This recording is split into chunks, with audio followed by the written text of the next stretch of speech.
Сәлем достар, сіздермен бірге ерте. Бүгін мен сіздерге арыстандар туралы айтып беремін. Олай болса, видеоны соңына дейін қараңыздар. Аң патшасы арыстан. Осы бір үлкен мысық тұқымды жыртқыш туралы айтар болсақ, дене ұзындығы 3 метрден асады. Арыстандардың салмағы 280 килограмм тартады.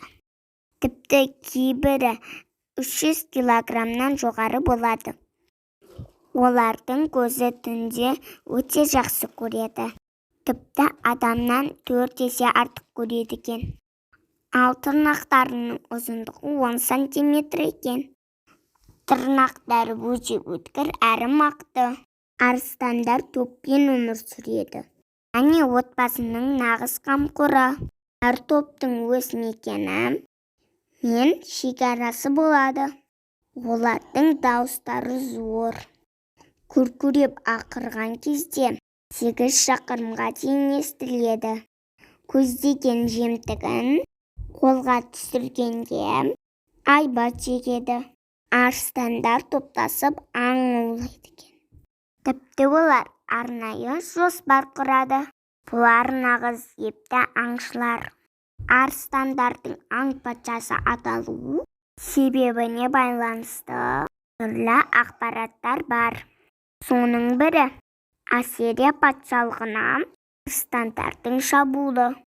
Ассирия патшалары осы аңды аулауға өздері бақшылық жасау деседі. Содан бастап патшаның қарсыласы аң патшасы деп аталыпты деседі. Алайда нағыз салмақты, маңғаз мінезді арыстандарды нағыз аң патшасы деуге лайық. Олар өз тобында бәрі 2-3 жыл ғана патшалық құрады. Содан кейін орнын босатады екен. Оның орнын мақты арыстандар басады екен. Мінекей достар, біз арыстандар туралы біліп алдық. Егер менің видеом ұнаса, лайк басып тіркеліп кетіңіздер.